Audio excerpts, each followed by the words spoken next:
Okay, so I know that you are not used to hearing my voice at the start of the show. You're used to hearing the trailer. Ba, ba, ba, ba.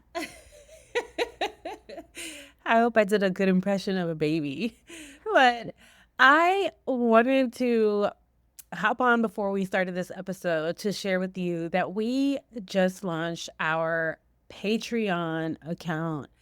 I cannot tell you how excited I am for this new opportunity.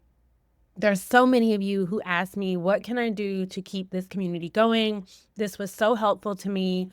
I want to help other moms. I want to be involved. I want to do more. And I understand that feeling, which is why I started this podcast, because I just wanted to do more. We started our Patreon so that you all can support the Our Forever Smiles podcast and community and platform. As I've shared multiple times, I am still a full-time employee. I am still a full-time mother. I am a full-time fiance, soon to be wife. And I am just all the things, but I am nothing without this great community. And so if you want to support Our Forever Smiles, please go ahead and click on the Patreon link in the episode notes. You can support the show by paying just $2 a month to support the show. And you can also, if you want additional content, which I'll be doing family vlogs and behind the scenes, but more importantly, Danica and I, who is our savvy social media manager, we will be launching our own show called Moms in Real Life. So if you want access to that exclusive show, you can do so by subscribing to the $10 Patreon. And so we're just so excited to be able to put funding behind the project and also just really boost the show. We want to increase our production. We want to be able to increase our marketing. And this is a great way for you to help us be able to do that. We want to make sure that we're continuing to spread cleft awareness, the cleft journey in North America and also globally. I think that we have so many organizations who do wonderful things all around the world. And yet so many of us are still shocked when we receive the diagnosis, even though it is the most common birth defect in the entire world. We're still so shocked. Why? Because we need to continue to build awareness. This is a great way to be able to do this. We need to show our faces. We need to share our stories. And to continue to do that, I need you all. So again, click right now. The link is in the show notes, or you can find it on our Instagram. We love the support, and I'm just so grateful. I'm forever indebted to you all. To continue the show, we need you. We need you today. So thanks again and enjoy this episode. It's a fun episode with Summer and I. Her son just had cleft lip surgery. And so we're talking about all the things that moms can do to prepare for that. So enjoy. Blah, blah, blah, blah.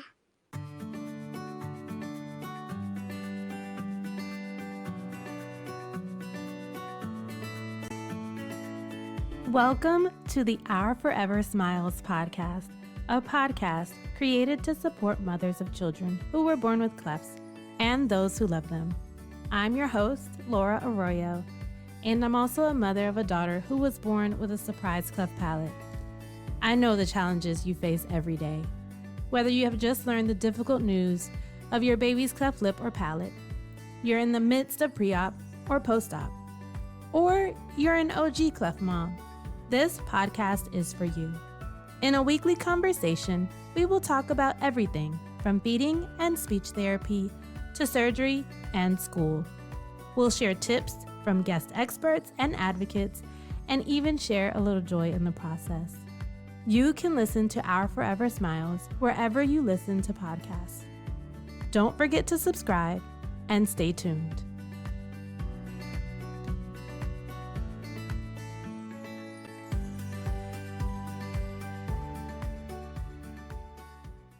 Hello, and welcome back to the Our Forever Smiles Cleft Mom Diaries and Support podcast. I am Laura Arroyo. Before we jump into this episode, I would like to invite you to join this community to hear conversations with other cleft moms and advocates that will help you feel supported along your journey. All I want you to do is click on the follow or subscribe button. I love your support, And if you're already listening to this, you might as well just subscribe. So you can do that now. As a note, we are not medical doctors and we do not intend for you to use the information that we share here as medical advice. We are parents and advocates who love our children, and we're sharing our own personal experiences. Today, I have a wonderful and beautiful guest with me. I feel like there's people in the cleft community that we just know. They're just they're the faces of the cleft community. And I feel like Hailee is one of them. She has a beautiful daughter named Hosanna. Hosanna is her second born daughter, but her first child that has a cleft experience. She is a sometimes stay-at-home mom, sometimes substitute teacher. She works in her church, running the children's church. And she's very passionate about just teaching altogether and also just teaching people about differences and what make us unique. And she wants everyone to know that these differences should be celebrated and not shunned away. Welcome, Hailee. Hello, I'm so happy to be here. We're so happy to have you. So Hailee and I were having like a conversation before we started recording, and whenever I start these recordings, I always share. I'm not an expert in anyone's story. It's just your story to share. And Hailee was just describing about how sometimes it can feel, I don't know if intimidating would be the word, but just you don't ever want to misspeak or say things that may offend people. And I've always felt that way on the podcast as well. I allow people to come on the platform to share their stories, but I'm not the the point person for clef, right? And so I always think I don't ever want to bring the community down because we are so zen. We're very we don't have a lot of drama. So that's a thing that I don't want to be a part of the drama. Yes, exactly. I definitely resonate with that part for sure. So it actually reminds me of a video that you posted with you and your daughter Hosanna. It was a reel that said, "You don't get to tell me that my daughter's diagnosis is an easy fix," or something like that. Right. And Hosanna's shaking her head. It was the cutest little thing. And I've used it before because I mean, I feel only cleft-affected individuals can tell me that I'm lucky or that I've had an easy journey. But yeah, nobody else. Like you can't. Right.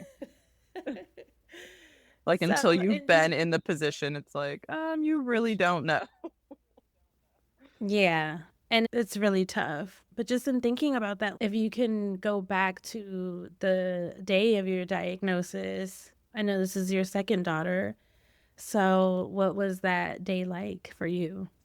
Yeah, I was actually thinking about this before we recorded when I was leading up to meeting with you. And since it was my second daughter, I like obviously went into, it was like I found out at my 20-week anatomy scan. And so I didn't go into it thinking that I would get any other report other than your baby looks good, she's growing healthy, and we go in, regular appointment, do our anatomy scan, and the nurse that was giving it to us finished it. And she was, okay, I'm going to go see if your doctor is available to talk with you. And I was, okay. Didn't think anything of it. And so then she leaves for a little bit and comes back and she's like, oh, well, she's busy right now, but she'll go ahead and give you a call later.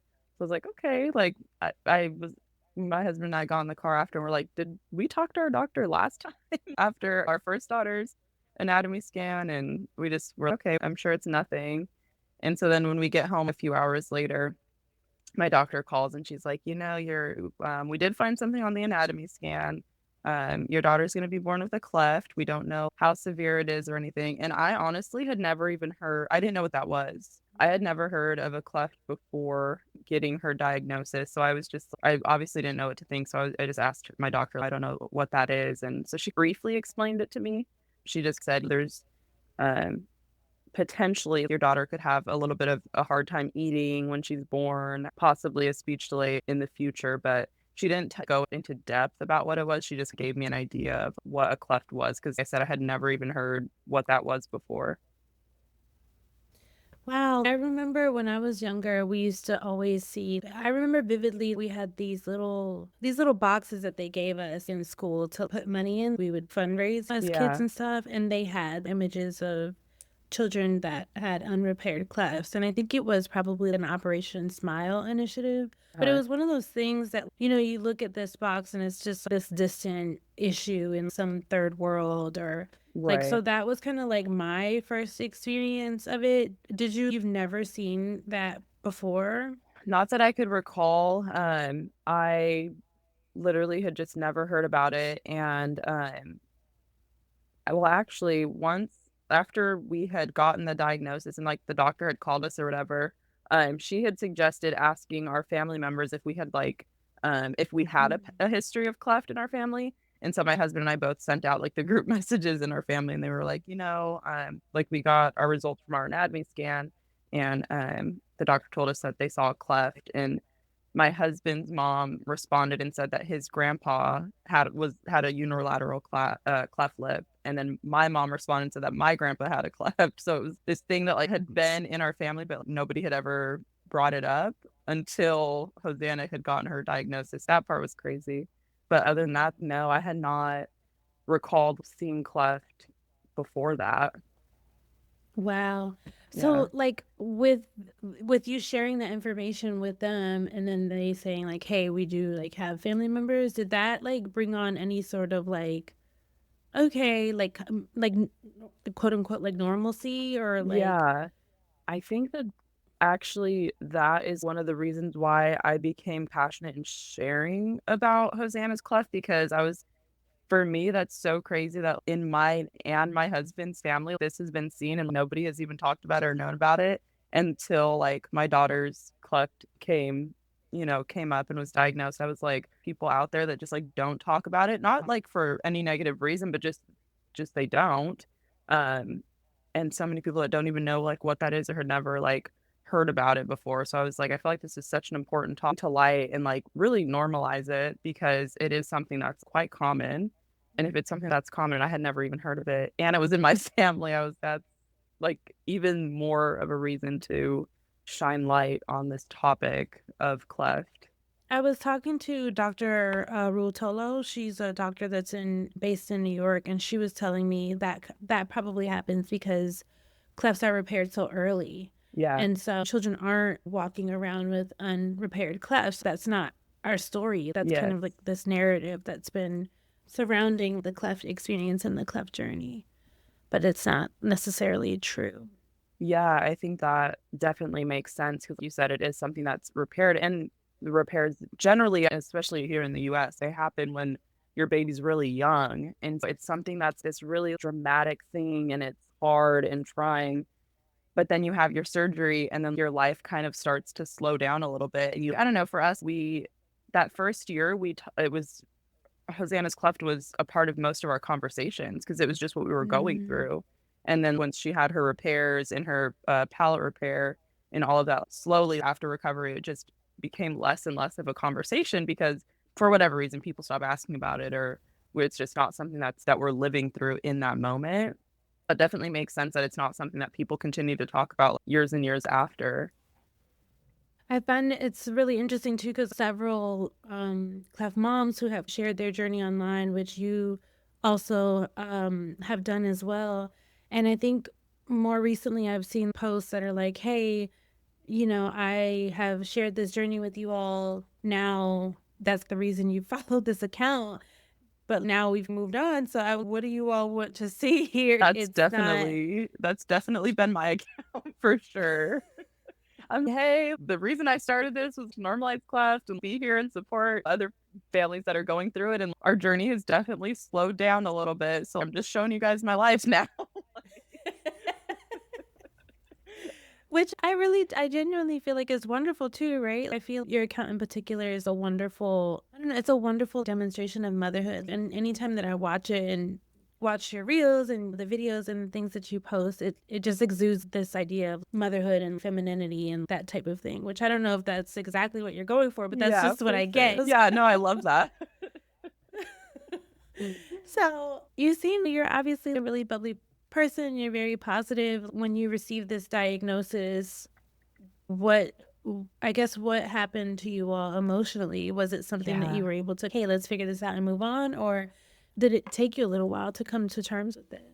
Yeah, most definitely. Now like I can confidently say like we've made it through that. But in the moment, I put myself back into the moment of getting the phone call and my doctor telling me that Hosanna was gonna have a cleft. I felt so much uncertainty. I literally got off the phone and just bawled my eyes out because the thought of Mhm. just anything being not wrong. I don't want to say anything being wrong with your child, but your child facing anything, it's scary. And especially because I didn't have any information other than the brief conversation that I had with my doctor. It was definitely a time of, for sure, uncertainty. And just, I felt so much worry in that moment, fear of what's going to happen to my baby. What does this mean for her life? And so that part was definitely hard. I went from thinking, oh, this is going to be the perfect pregnancy and we're not going to have any you never go into a pregnancy, especially if your first one was have any complications or anything. You don't go into your pregnancy thinking that anything's going to happen out of the ordinary. And so I went from being all happy and just positive and just excited to have my baby to now having to navigate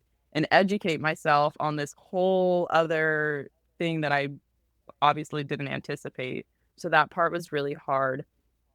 To give more context too, I had my first daughter when I was really young. My husband and I were 17 when we had her. And so we had lived in separate homes and it was just challenging.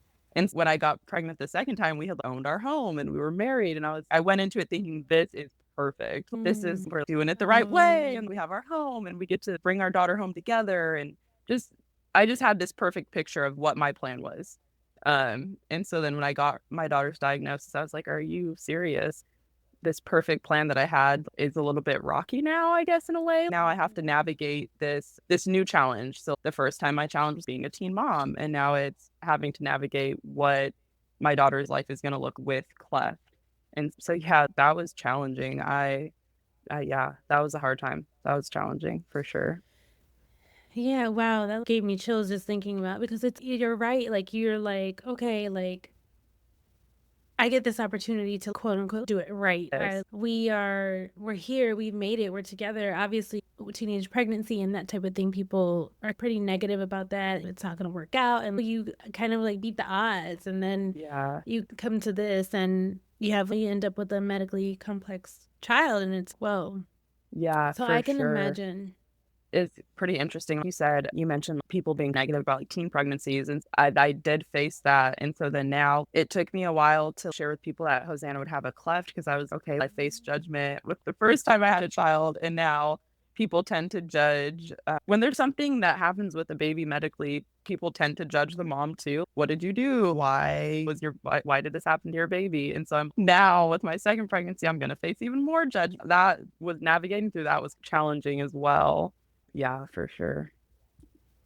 Yeah, I'm thinking so a lot of people find out at that 20-week anatomy scan.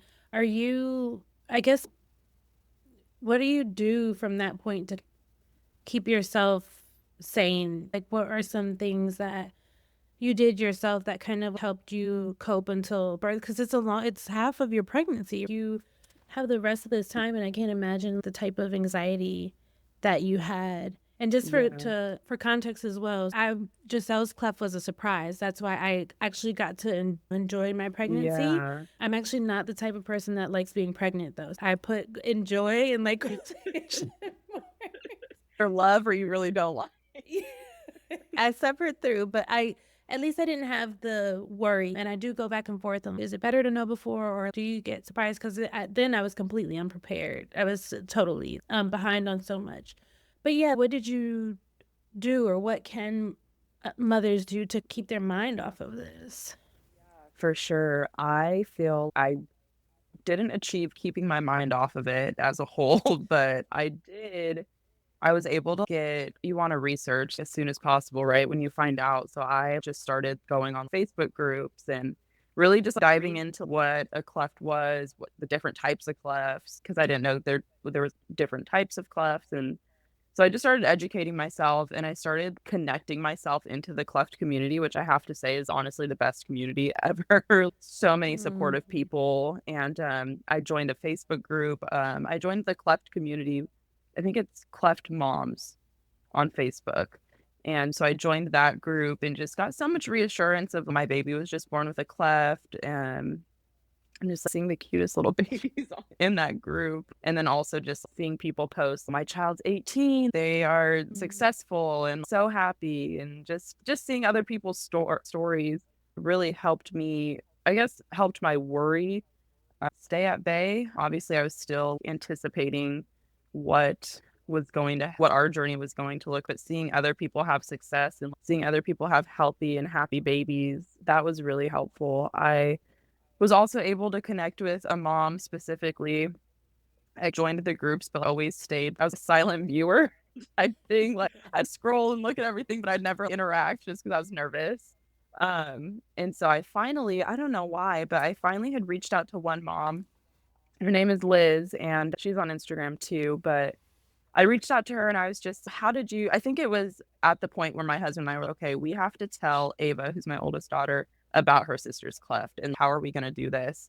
And I saw a mom post a picture of her older daughter and her baby who with a cleft. So her second daughter was born with a cleft. And so I reached out to her and I was, how did you explain the baby's cleft to your daughter? I need to explain this to mine before she gets here and I'm nervous about it. And so she was just giving me advice and my daughter's a little bit younger, so we just told her that her baby sister would be born a little bit different, and she was still excited about it. I think they had got her a baby doll with a cleft, and so she was just able to encourage me, and so I think from that point on, I was, "Okay, we can do this. We got this." I don't know, just being able to connect with the community and know that people are okay. Like, my Yeah. baby was gonna be okay, you know what I mean? Um, Yeah. yeah, I think definitely just diving into the cleft community helped me a lot. How old was Ava during that time? She was about 6 years old. Okay, yeah, Yeah. so she had some it's she's old enough to have the explanation to her, Right. yeah, because 'cause she'll ask. And so just thinking about when Hosanna was born, did you have some explosive birth, or were you run out of the house, or or Yeah, were you induced? no, I was so we had to have her a town over because, the cleft team that I had gotten connected with said that she would when they have a cleft birth at their hospital, they automatically do NICU time just to make sure that the baby's feeding correctly and just that there's no other complications, and so the hospital that I'm near, their NICU is not I guess it's not fully functioning, I don't know the specific word for it, but so I ended up having to go to a hospital town over, and I knew this was my second pregnancy, it'd probably go a little bit quicker, and so that when I would start getting contractions that I needed to probably head to the hospitals. It wasn't anything super fast, my water never broke. I was up at 3 AM and starting to get contractions for a good 2 hours, so I should probably go to the hospital because we have a little bit of a drive, and so we did, we just went to the hospital and I labored there, I think for, I don't know, 8 hours? Something like that. And then we had her. She was super healthy, and since their policy was that they would automatically take her to the NICU, I had a million people in the room with me ready to take her because the NICU team was in there. So after I had her, they had the little beds that they take the babies into Mm. the NICU and all that. So that was stressful a little bit, but because I obviously I want time with my baby before they take her. There was nothing. Yeah. She was breathing and all of this. I don't know, I wish that I would have known then that I could have had more of a say in that. I don't know, I wasn't bold enough in that moment. I wish I would have been more bold to be like, "You know what? Like, my baby's breathing. Can I please enjoy her for a little bit?" Because pretty much right after I had her, they took her to the NICU.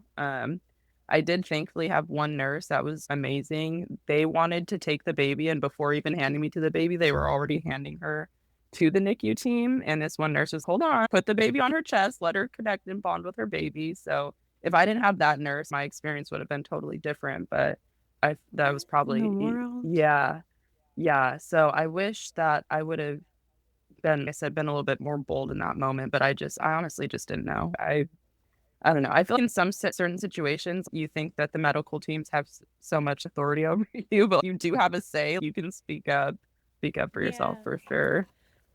I had an episode with she's a NICU feeding specialist. Her name is Micah Clark, and she talked a lot about that, advocating like, no, this isn't like it's not the hospital's baby. It's you Yes. you should always have a team approach. Nothing should be done without you being involved. Yeah. And I think that this idea, there's some psychology about this too, about viewing medical professionals as the authoritative figures or people. And so you tend to not speak up or not advocate for yourself. But I encourage everyone to. I was actually going to do a story on my Instagram the other day about this. Even though the smallest things, a mom reached out to me and she's like, "Oh, our surgery date was moved. I'm so happy." She's in the process of NAM. And so I'm so happy where our date got moved up. And she said, yeah, I was in the lobby, at the getting her NAM adjusted. And she shared another mom that I knew came in after us said that her surgery date was before us. So I just asked the doctor about it. And at first they were like, oh, we don't think so. She's like, well, I think that, we're ready or check, just make sure. And they say, yeah, we can move you up. And that's how she got the date. But it's if you don't ask those questions or if you don't push or Yeah. advocate for yourself, then it's business as usual. They're just going to keep doing what they know to do, right? And I think that Right. people have great intentions and a good heart, but I hope, right? But it's this Yeah. huge hospital system most of the time that you can get lost in that. And if you Right, for don't, sure. say anything, then they're They not don't going to know. say anything Yeah. either. I think I love that you point that out too. It's not that intentions are bad. That's their job. They're just going through their routine, their system. So I definitely, yeah, I love that you point that out because it is, you shouldn't be intimidated. They are there just to do their job. So just speak your mind, Yeah. speak up for yourself, which that through Hosanna's cleft journey, I've totally learned that I've had to speak up for myself. I didn't, that's not a quality that I had before. And now that I can say that is a quality that I have now because I had to. I feel you can't go through a medical journey with your child and you're almost just forced to come out of your shell and advocate for your child. It definitely Yeah, hits that's different when so it's for true. your child and not for yourself too. Like, you're gonna protect your baby at all costs. Yeah, I've shared that too. I'm like, sometimes like I'll just like whatever, like most of the time it's just because I'm so tired of fighting. But Right. when it comes to Giselle, Yes. no. Yeah, exactly. So I'll never forget. They had done her newborn screening, the prick and the dots or whatever. I don't know. They do that for each state, right? Yeah. And they had done it 2 times. And my Giselle actually got admitted into the NICU. And so after that, she had like IVs and stuff. So then I was ready to go home with her. And we get to her first pediatrician appointment. And they're, oh, the newborn screening failed. And I'm sorry. So what? Right. She's been poked and prodded. They did the screening 2 times. You're telling me you have to do it a third time? Who's doing it? Like, I was like, Yeah, you're not poking my baby again. we've been through a lot. I'm sorry. Figure it out. And I literally Right. hung up. And they were, oh, Yeah. yeah, the second one went through. And okay, yeah. Yeah. I hate to You're be like, like, no, you're like, work with what you have because meanwhile, she has like no identity now. And like, um, I wanted to go back to something that we talked about Ava. So did she notice whenever Hosanna was born? What was that introduction like? for sure. So we leading up to Hosanna being born, we got the book for Ava, Jack's New Smile. I don't know if you've read that one, but it's about a older sibling that's gonna have a baby brother born with a cleft. And so we got that book for her and we just like read it to her before we said anything. So my husband and I read the book to her and then it's actually really funny. She just is so smart and put two and two together. And she was, oh, is my baby sister going to be born? That baby in the book? We're yeah, actually, she is going to have a cleft. And she stopped and thought about it for a little bit. And she was, that's okay with me because that's how God made her. I'll still love her. Oh, And I just instantly started crying in that moment. But it was just so sweet. So then when we did bring Hosanna home, which we were in the hospital for about a week with her in the NICU, and Ava didn't get to meet her until after that week was up. But once we did bring her home, it was so cute because she was just so accepting. It was just so genuine and pure and innocent. She noticed her cleft, pointed it out, pointed the difference out, but then was just totally okay with it. She's just so cute. um, and it's even something that my daughter Ava's 8 now, and Hosanna's actually about to turn 3 next week. which is crazy. But Ava will sometimes look back at Hosanna's baby pictures and she's, oh, I just miss her cleft so much. It was just so cute. It's just something that it was it's so normal for her. Her cleft was Yeah. just so cute. Oh, So it's yeah, just I love that. sweet. It's so funny. Giselle actually has an older sister as well. She's 7. She's my stepdaughter, but she'll say funny things that too. She's like, "Remember when Giselle's belly button was black?" Like stuff like that. Or like, "Remember when Giselle used to be fat?" And I'm Kids are so honest. Like they just say exactly what comes to their mind. like, it's just so cute and so funny.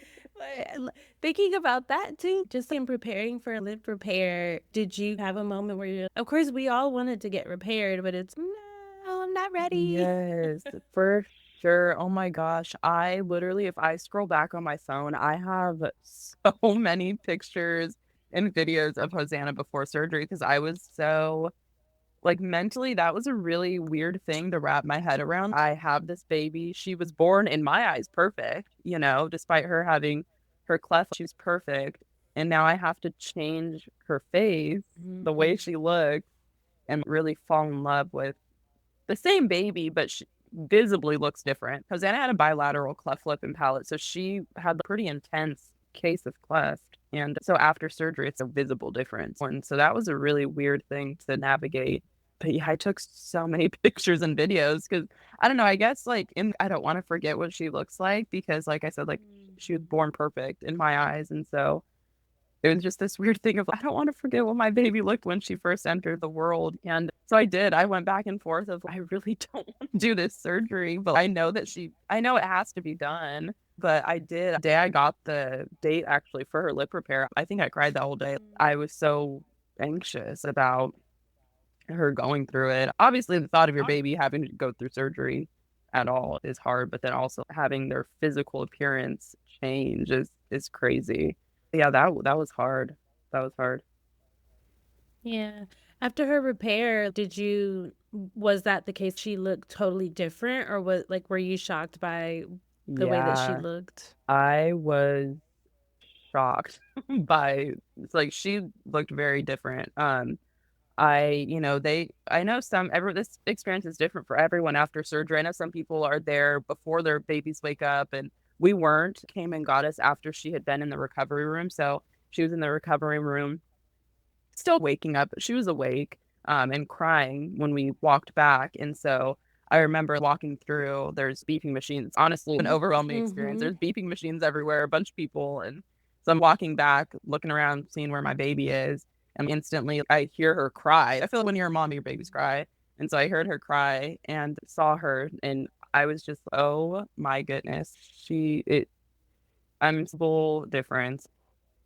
I don't know. I remember hearing her cry too, and I was just like, that mom instinct kicks in. You're like, please give me my baby. Like, give me my baby so I can comfort her. Oh my goodness. I don't even know. Just she did. She looked so different after that. And I grabbed her from the nurse and I just sat down and looked at her and was trying to be so strong, but then just looked up at my husband and kind of lost it a little bit. And I was just, this is so sad. I wanted to be careful too. I didn't want to disrupt her stitches or anything. Oh my gosh. Yeah, that was hard for sure. Yeah. Yeah, I think also people are expecting one of the things I think are shock a lot of moms is that the way that the recovery room is. So it's a lot of other children screaming, coming out of anesthesia, just different, a lot going on back there. And it's a whirlwind. You're sitting there waiting 2 to 3 hours for updates and stuff like that. And then you finally get to see your baby and then they look completely different, what you'd expect, but you don't know what it's going to be. And it's a Right. very overwhelming experience, I It is think. for sure. And I think that I wish I would have been more prepared for that moment too, because I didn't even realize that we'd be seeing her right after surgery in a recovery room with other people around. And we talked about before the hospital's on, they just go through their routine, they have their system. So it's like stops in that moment when you see your baby looks, but the world around you, all the sounds and everything is just so fast paced and everything keeps flowing, but your world literally, if you look at your baby and your world is stopped in that moment. Your brain, I think, is trying to catch up with what your eyes are seeing because your baby does look so physically different.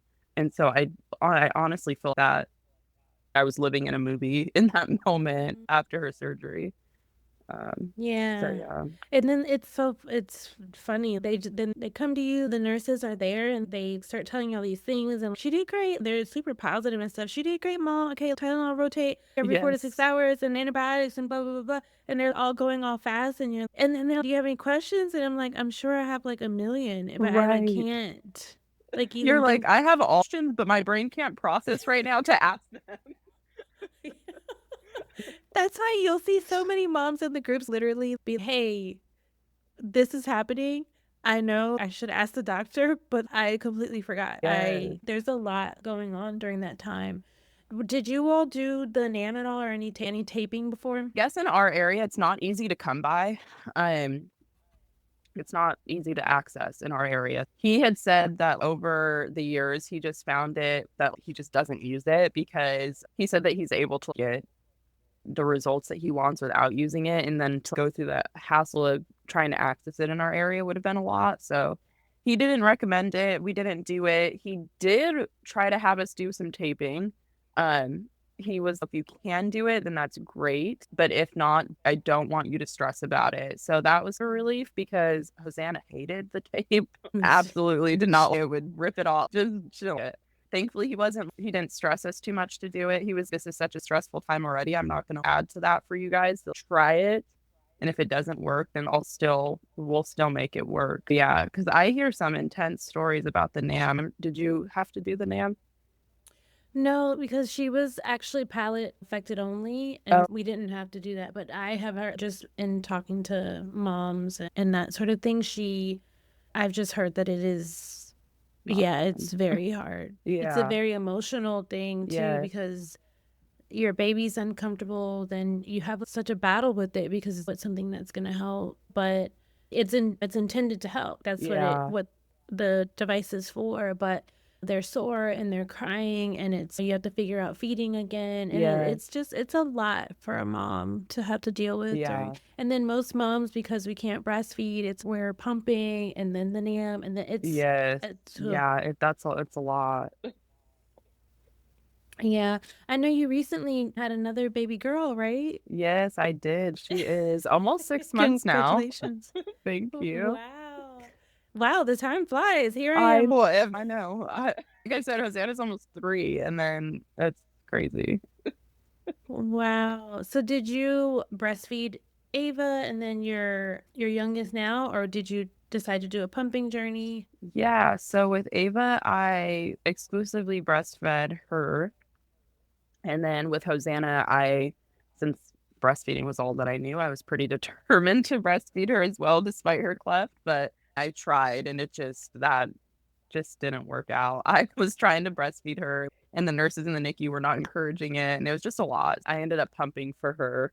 I did not pumping. I was not a fan of it. I made it for 3 months. Thankfully, had an oversupply, so I was able to store milk in the freezer that would last up to a year. So that was great. But yeah, after 3 months, I'm done. I can't do this anymore. I looked at my husband one day while I was putting my pumps on. He's like, you don't have to do that. Right? Like, I would literally attach my pumps and just sit there and cry. And he's like, you don't have to do this. It's okay. So I pumped for 3 months, stopped doing that. And so now this third time I am nursing, but I'm also pumping a little bit. I'm doing a little bit of both because the pumping isn't something that has to be done. And so I've definitely had different feeding experiences for each one of them, for sure. Yeah. Did you mourn that at all? Being that you were able to exclusively breastfeed Ava, did you feel robbed of the experience or Yeah, with for sure. Hosanna? I did. I guess coming off of being able to exclusively breastfeed, as there's such a connection in that. And being able to breastfeed that with Hosanna, I don't want to miss out on that connection. How you said, be robbed of it. So I really did. I went into it. No, I know the doctors are telling me that this is not likely that she's going to be able to breastfeed, but I was so determined because I don't want to be robbed of that connection with her, which like now looking back at it, that was such a little thing to be worried about. She was just as happy, using her bottle that she had to use. But in the moment, it felt a really big deal to me. But like I said, now Yeah. looking back, like we were honestly able to bond over, like, she used a specialty feeder, the Medela specialty feeders. And so I was like, we were able to bond over that because really I was like the only one that could figure out how to feed her with it. So I still ended up feeding her most of the time too, even though it wasn't breastfeeding, but we were still able to bond in that way. Yeah, of course, I empathize with mothers that have that experience of they have a very emotional experience with that. So before I actually found out about Giselle's cleft, I was kind of like, I might not anyway, even if her palate wasn't intact. I I went into, hey, I'm gonna breastfeed, but if it doesn't work out, I'm not gonna really worry about it too much. I Yeah. prepared myself before birth.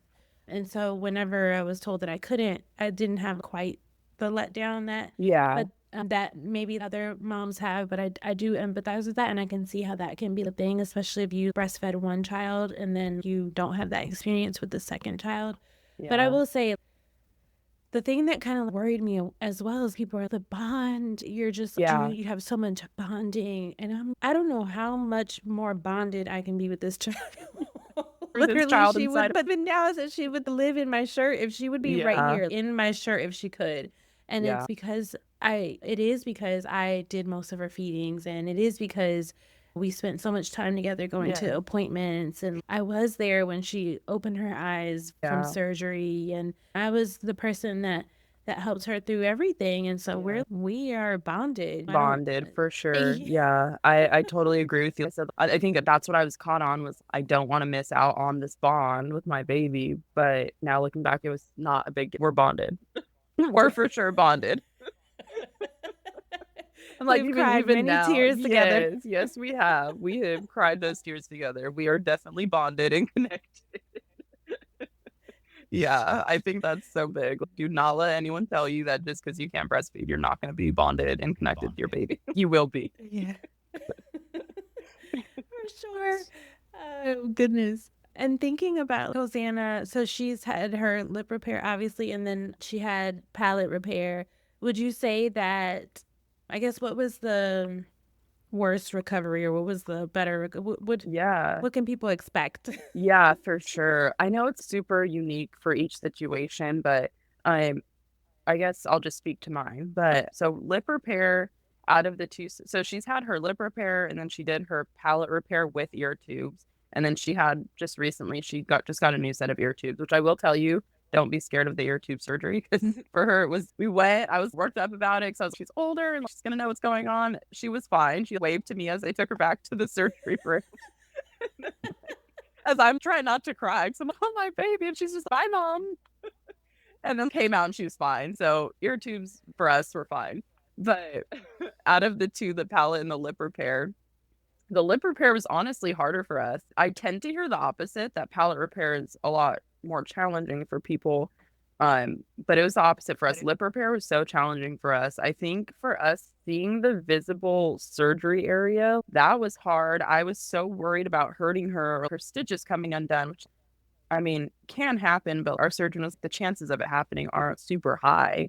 But I was just scared that I was trying to be super fragile with her and trying to care for her stitches was really hard for me. I don't blood or anything like that, so having to care for her stitches was really hard, and she was really uncomfortable after lip repair. I honestly, not even exaggerating, I think I held her for the whole 3 weeks of recovery after that because she didn't want to be put down, and I was all scared of her rubbing her face on stuff, and she just wanted me to hold her. So that was really a hard recovery process. I stressed out so much about infection happening on her stitches. I'd want to clean it, but then I didn't want to hurt her. And just, whereas her palate, she was in pain. You could tell that she was in pain. But I think because we didn't physically see her wounds, it wasn't as bad for her. It wasn't as bad for us to have to clean and do all of that. She also just seemed to recover quicker from her palate repair, which I know is not the case for a lot of people. She really took a lot longer to repair with her lip surgery than she did her palate surgery. I will say, I know this is something that people go back and forth on, controversial maybe, but we stayed on top of pain meds. I didn't wait for her to get to the point of discomfort before giving her pain medications, and that helped us in those first few days, especially staying on top of it before she got super uncomfortable. I think that helped a lot. Yeah.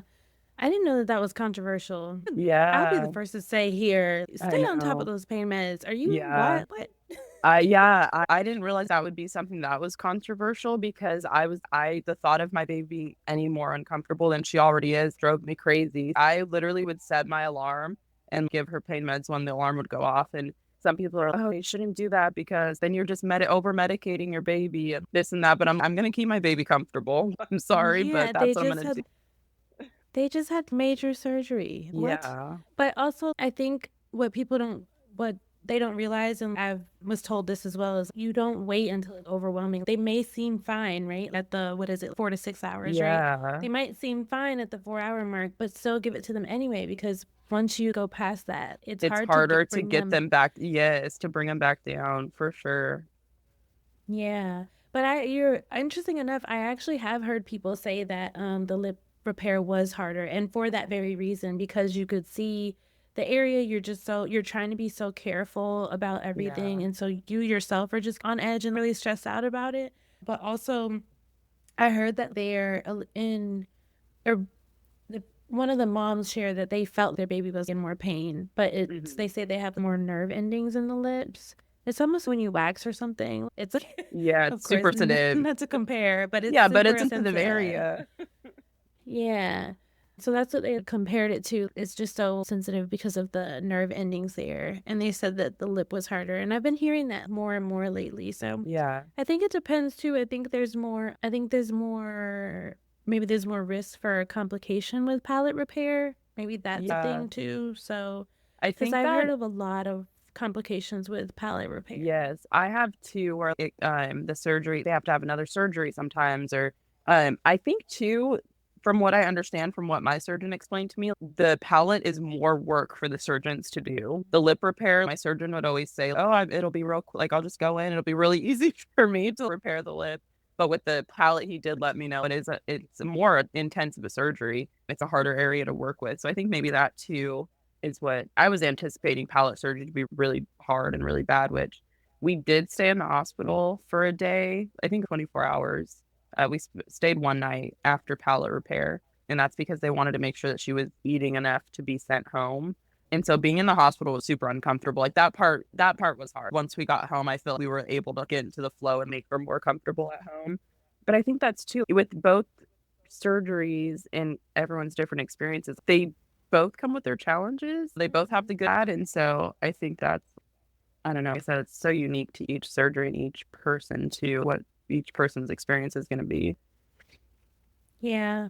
I think maybe there's a thing to this as well because you know what to expect because you go through that lip surgery first. So you feel it's coming, even though it's a different Yeah, kind of surgery in a different for area. You sure. kind of know how your baby is going to respond a little bit, how to Yeah. get them eating, and so maybe it makes it easier sometimes in that way. Yeah, I Um, think you're totally right. I didn't even think about that, but you're probably so right because the first surgery, obviously, I'd never had any experience with any medical type thing. So walking into a recovery room for the first time was super overwhelming. I didn't know what to expect. So you're totally right. The second time I went into it, okay, we've been here before type thing. yeah. You talked about things being really hard. What do you think has been the hardest part in your journey? You think your diagnosis or that first surgery, seeing that, or grieving the post-op or the pre-op smile? What's been the hardest part for you? I think if I had to pick the hardest part, it probably would be after the lip repair. I think just I think that was really overwhelming, and seeing your baby physically change is really hard. I had to really tell my mind to stop playing tricks on me. I literally physically had to tell myself, like, "This is still your baby. This is still your baby. She's still the baby that you love. The appearance has changed, but this is your baby, and you're still bonded to her, and she's gonna be okay." I think the shock of just having to get her through the recovery of that was really hard too. But finding out is really hard too. I think those would be the top two things. Finding out's really hard because you go into your pregnancy, you're like, oh, everything's going to be fine. We're not going to have to deal with anything. And then you are, okay, now I have to prepare myself for something totally different than what I had planned for. So I think those two things. Yeah. Yeah. I know we were talking a little bit when we first started on the podcast just about you sharing your Instagram and all that stuff and sharing Hosanna's journey on Instagram. And you did share with me that you are interested in maybe starting a podcast or so what, not just with the podcast, but do you what do you want to do in terms of in the cleft community or just in motherhood? Or what are some things that you want to share? What are some things you're interested in the future? Yeah, for sure. I think we joked about it. I started my Instagram as a cleft-based account, and now I'm just showing everyone my life. And I think there is something behind that though, because I also want to show people that your life is not going to stop just because your child got a diagnosis. Not even just with cleft, but other medical things as well. Your life is going to keep going, and you just have to make space for your baby. I feel like I was so scared of what Hosanna's life would look. And I know our challenges are not done. We're still going to face challenges, but it's all about how you approach them. And like I said, your life doesn't stop. Our life is going to keep going. Our babies are going to be okay. And we just have to make space for them because they so deserve that. I don't know. I feel I just want to show people that we can get through stuff.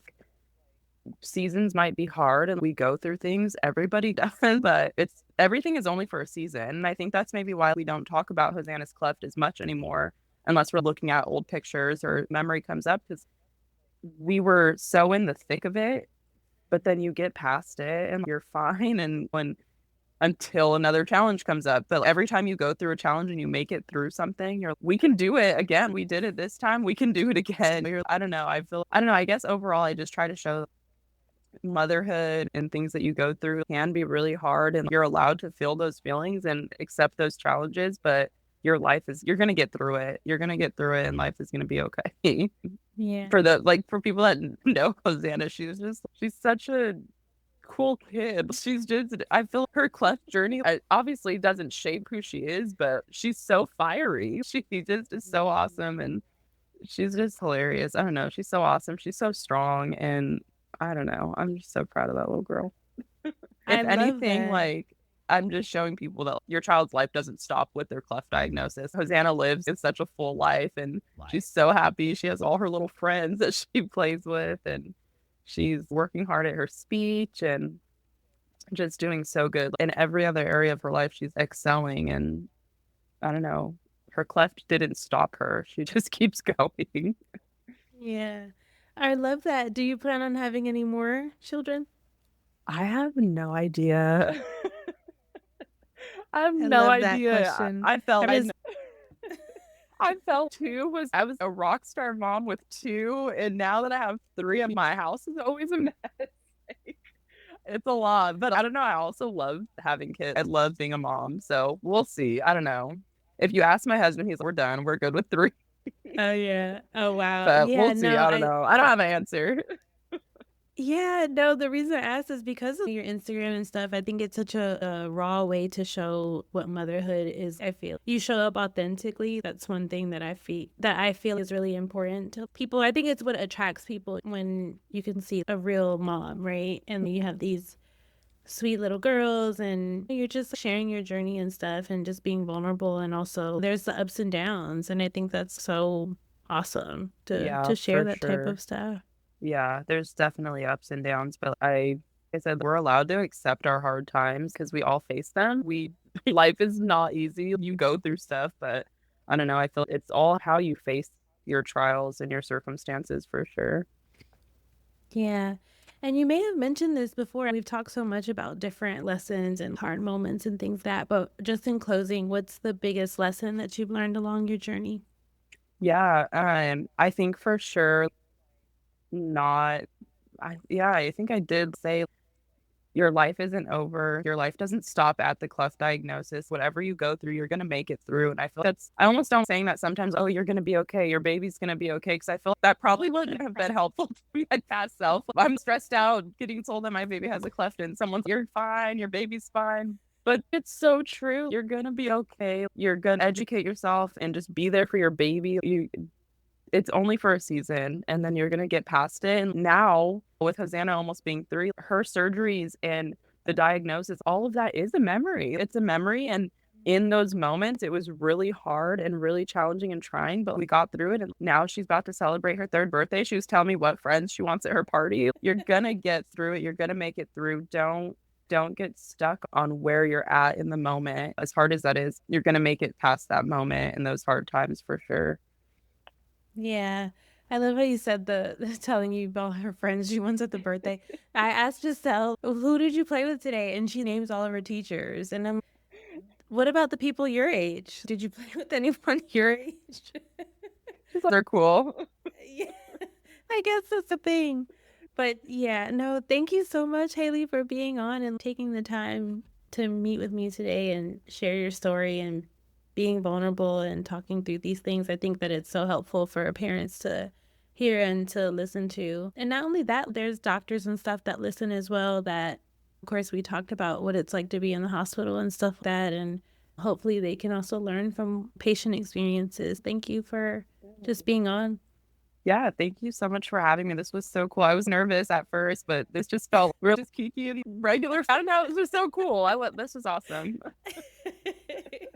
I told you. I tell everyone, you'll forget that we're even recording. Oh, goodness. Thank you all for listening to the Our Forever Smiles, Cleft Mom Diaries, and Support podcast. Be sure to subscribe and submit a review of the podcast wherever you listen. I hope that you've enjoyed this audio experience. Maybe you cried a little, laughed a little, but more importantly, I hope that you feel a little piece of reassurance and even joy in your journey. Talk to you next week.